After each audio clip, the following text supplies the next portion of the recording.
नमस्कार मंडळी, अलकास किचनमध्ये तुमचं स्वागत आहे. तर आज मी तुम्हाला खमंग आणि खुसखुशीत अशा कोथिंबीरीच्या वड्या बनवून दाखवणार आहे.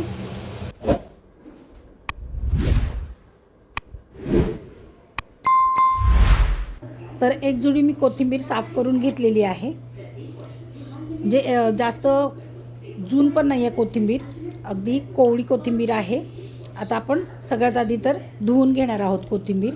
आणि कोथिंबीर धुताना लक्षात ठेवायचं की जास्त तिला हे नाही करायचं, असं अलगद म्हणजे आपण निवडून व्यवस्थित लावून ठेवलेली आहे ना, तर ती जास्त विस्कटवायची नाही.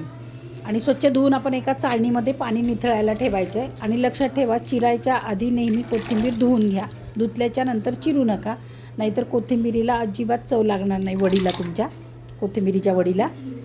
कारण सगळी चव निघून जाते धुतल्याच्या नंतर. तर आता हे वाटण तयार करण्यासाठी मी 4-5 हिरव्या मिरच्या, 7-8 लसणाच्या पाकळ्या, आलं, जिरं घेतलेलं आहे आणि ओवा घेतलेला आहे.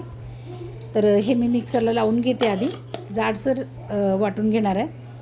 तर ही कोथिंबीर मी काढून घेतली बघा, अशा पद्धतीने बारीक चिरून घेतलेली आहे. आता परात घेतलेली आहे. परातीमध्ये मी आधी बेसन घालते. तर बेसन मी 1.5 वाटी घातलेलं आहे. जास्त बेसनाचा पण वापर नाही केलेला आहे. आणि हे 4 चमचे मी तांदळाचं पीठ घेतलेलं आहे. त्याने छान वड्या कुरकुरीत मस्तच होतात एकदम. हळद घालते अर्धा चमचा, धना पावडर 1 चमचा, काश्मीरी मिरची पावडर 1 चमचा, आणि आपण हिरवी मिरची, लसूण आणि जिरं ओवा वाटून घेतलेला आहे ते घालायचं आहे. हे पांढरे तीळ आहेत ते 2 चमचे घेतलेले आहेत, मोठे चमचे 2. चवीनुसार मीठ घालायचं आहे याच्यामध्ये.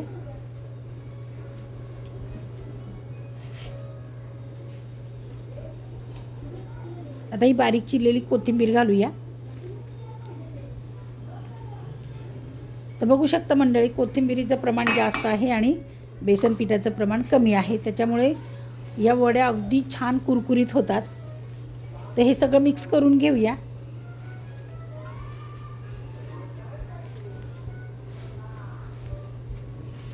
जेणेकरून आपले हे हिरवी मिरची वगैरे जे मसाले घातलेले आहेत ते सगळे मिक्स होतील.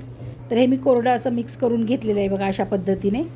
आता याच्यामध्ये थोडंसं पाणी मी घालणार आहे. ज्या भांड्यामध्ये मिरचीचं वाटण केलेलं त्याच भांड्यात थोडंसं पाणी घेतलं आहे.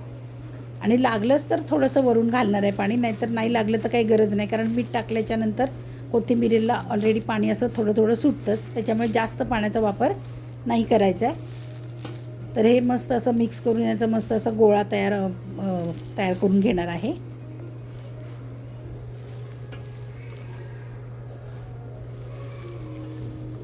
थोडंसं पाणी लागणार आहे आता वरून थोडंसं. आणि हे बघा, अशा पद्धतीने हा गोळा मळून झालेला आहे. आता वरून थोडंसं तेल घेते आणि पुन्हा हे व्यवस्थित सगळीकडे तेल लागेल असं हे करून घेते आणि याचे रोल तयार करून घेते. तर 3 रोल तयार झालेले आहेत, बघू शकता तुम्ही.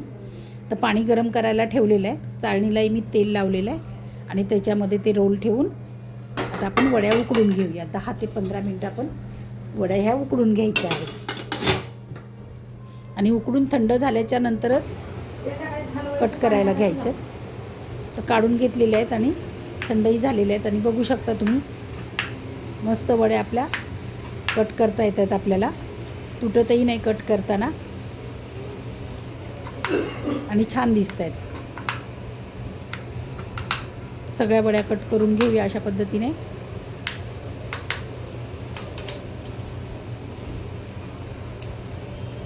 आता पॅन ठेवलेला आहे मी, त्याच्यामध्ये तेल घालते.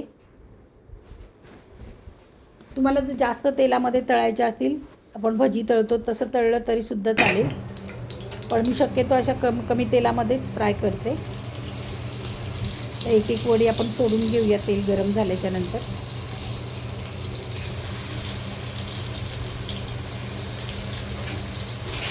आणि मस्त खालच्या साईडनी भाजल्याच्या नंतरच पलटी करायची आहे बघा. तळलेली आहे मस्त, कलर पण छान आलेला आहे लालसर. आणि तुम्हाला दिसतच असेल कशा खुसखुशीत दिसतात, अगदी कुरकुरीत झालेल्या वाटतात की नाही, बघू शकता तुम्ही. तर मस्त दोन्ही साईडने आपल्याला तळून घ्यायचे आहेत. आलटी पलटी करून दोन्ही बाजूने चांगला कलर लालसर होईपर्यंत तळून घ्यायचे आणि मग काढायचे.